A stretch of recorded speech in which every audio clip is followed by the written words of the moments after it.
do that, or that's a waste of time, or, you know, they're not overtly racist or anything like that, but they are, you can see that they're just like, Lauren, when she starts talking about, you know, equity and justice, like you can see that they're kind of annoyed. And then I have a lot of friends who, you know, they're just, they claim to be neutral, which I think, you know, as we're hearing a lot these days, like you can't be neutral. You're on one side or the other. You're on the side of racism and inequity and oppression, or you're fighting against it actively.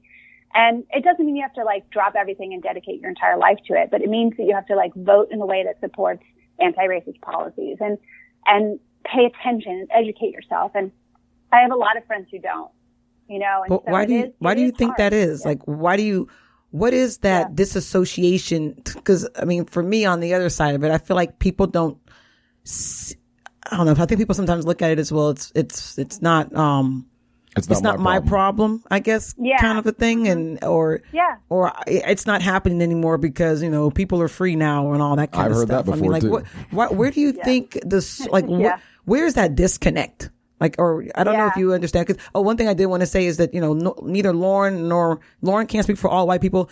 Ian and I can't speak for all black people, but we can speak on our experiences. So, I just want to make sure we say that to everybody, because we are not trying to speak for any one segment of any population, because we are each individuals no matter what. Yeah. So, with that, Lauren, can you answer that? Or what do you think as in your experience as to why? I mean, in this, I will speak to this from not just like in my interaction with my friends, but my own journey, right? Because I wasn't always like, where I am today is far different from where I was when I was a child and a teenager and in college and, you know, starting out in my career. Like, I am on a journey myself, and I am nowhere near where I need to be in terms of my own perspective on race and my own actions and my own thinking. Like, I am racist. Like, that racist is not an insult. Racist is it is an observation, right? Do you think and behave in ways that are racist? And I still do. And I'm not actively trying to do that, but I do that because my experience is totally different than the experience of Black people. And I don't get to feel every single day the oppression of racist policies. And so sometimes I forget, and sometimes I act and behave in ways that don't acknowledge those things. And so I've been focused on and working on this for 20 years, and I still am there. And so then I think about my friends who've never been asked to have a conversation about race, who've never been faced with the idea that, like, they've benefited from the color of their skin, and they've benefited by a, white supremacy society, right? And they've never been asked that. And all of a sudden you're asking them, and it is an attack on who they are. I mean, it is. And a lot of people just don't even know where to start. And so rather than start, that they just hide. Right. I think a lot of people have like a lot of unconscious stuff too, like things that they don't recognize, like, like the walking down the street and you see a Black guy, you grab your purse, or whatever, you clutch your purse close. These are all these unconscious things that we take in and are taught, and even as a Black person, the crazy part was when my son was about, I think 7 or so. I used to watch a lot of news back then. I don't watch the news at all anymore, but the TV was on and like some guys came up who had done something. And he was like, "Mommy, why are all Black people," or what did he say? Why are all Black people bad? Something like that. Yes, something like that. And I was like, and he's Black. We both just looked at him and we're like, "Oh, damn, like, this is not good." Like crap, like how in the world? But from that moment, I realized you understood the messages that we receive unconscious, like in our subconscious, we are fed these messages. I had to sit there and have a conversation with him, like, "Hey, your dad's Black. He's not in jail. Your uncle, this person, and that's not the facts." But we are fed so much stuff, like subconsciously by society, that I think sometimes, especially a lot of it's fear. Like, I mean, I saw an article yesterday where this man, I mean, it's kind of a crazy story, but this man, this white guy, accidentally Facebook Lived him watching TV with his wife. And in that instance, they were watching like the stuff with the protesters and everything. And he was going all crazy, talking about how all this is going to take away from white people's jobs. And he was using the N-word and he said black B. I mean, he went all in because it was him and his wife talking. He didn't know he was on Facebook Live. Yeah. But what I took from what he said was he was fearful. Like, I'm like, how do you fear people being treated the same as you? Like, but he felt like it was going to take something from him. And I feel like that fear is what pulls people away, and the lack of understanding, lack of empathy. That's just what, from my perspective, from dealing and hearing people, like, because they can't relate, they don't know how to empathize and try to see something of that other perspective. Like, even like for me, as like there's gay people out there, right? I'm not out there, but there's, with gay people, right? That's something that I didn't understand at first. I didn't understand it. And, when it became into the forefront, I had to look past myself and say, hey, like, they are people just like I am a person. How would I want to be treated? And so why are they not able to have the same rights that I have as a person? For their cause, for their lives, you know what I mean? So, and some people get mad about that when you talk about gay people, but it is all the same. We all have differences. But it's how are we able to, self-reflect on our bias against those differences? And people, I guess, for what I've seen, have a hard time accepting that they have a bias or accepting that they've been fed things subconsciously that have altered their view. Because even, I know I'm talking a lot right now, but even a friend of mine yesterday. Yes, you are. I know, but I'm gonna stop. But a friend of mine yesterday was saying, I was talking to a friend, this white girl I've known her since we were kids. And she was saying like, her, like a relative of hers, she can meet a black person and she's okay with that. Like, but if it's a stranger, like if she walking down the street, that stereotype that's been fed to her and she has that fear.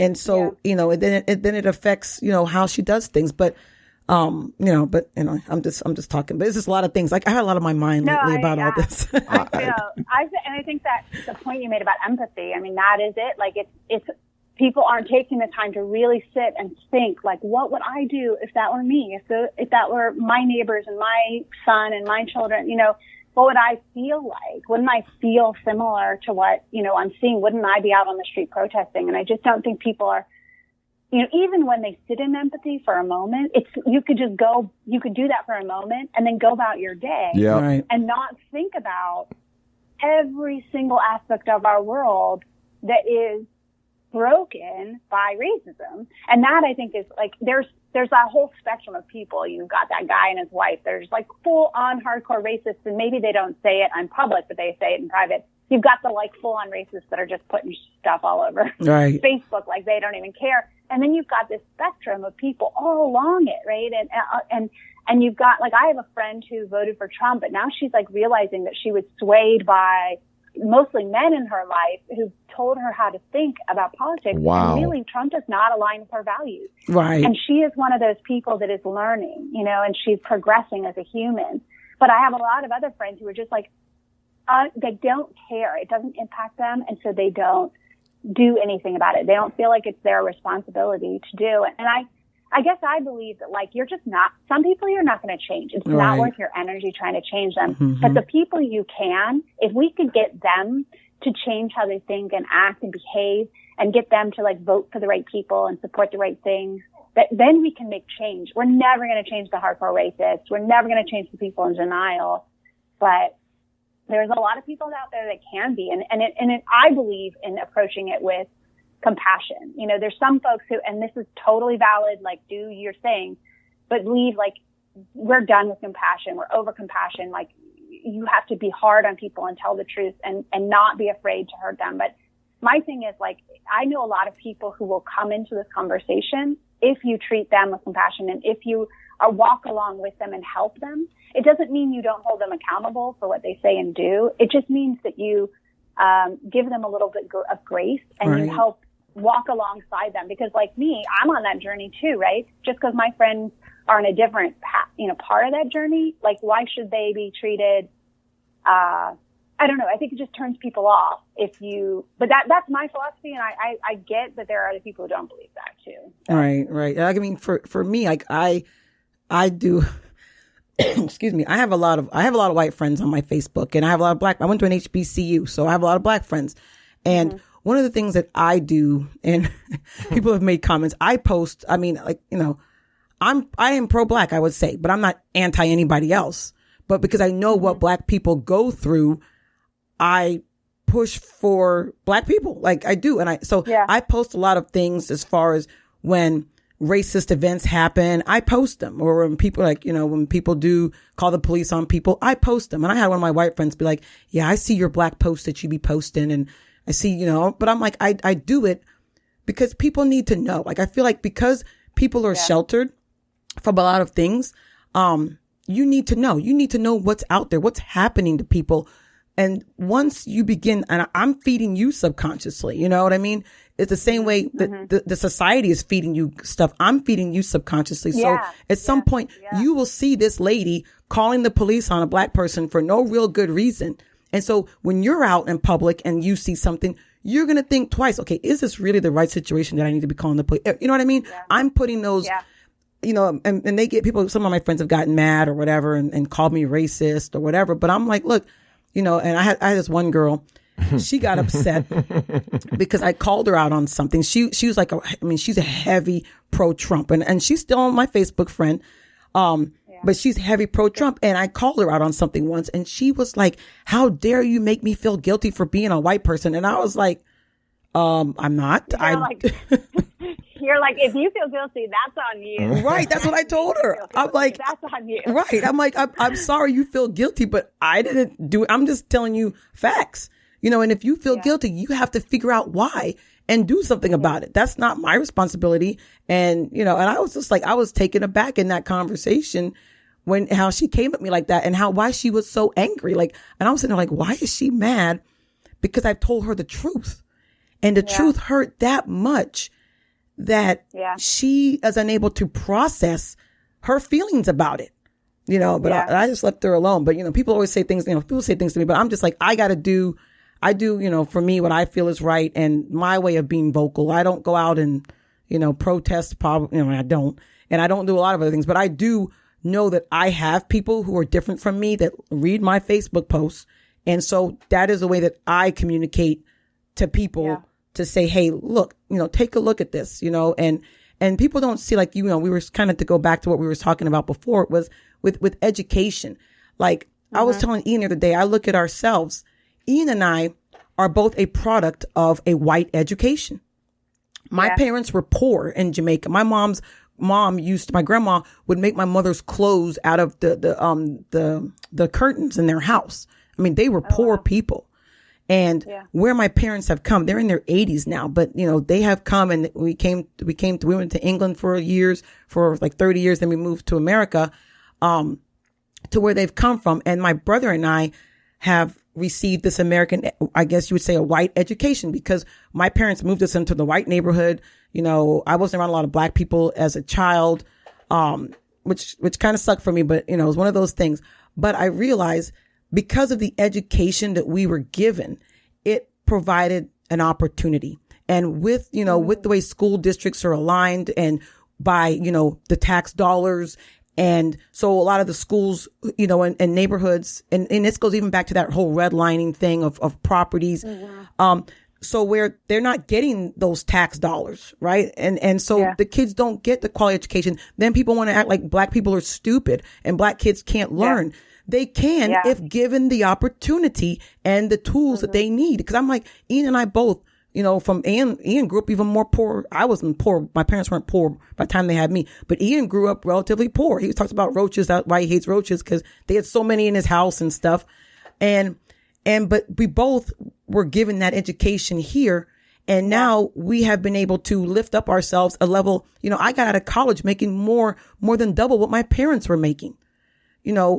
But it was because of that education that I was afforded, and a mind shift that also I was exposed to, by that education that enabled me to uplift. And a lot of kids can't, you know, a lot of kids aren't able to lift out of that thing, you know, as far as how they're born and what education that they are provided. And, you know, I know for you being in, the education, you see that like a lot. Like, can you expound upon that some? Yeah. I mean, I used, like, when I first started teaching, I mean, and like I said, I'm going to say this over and over again.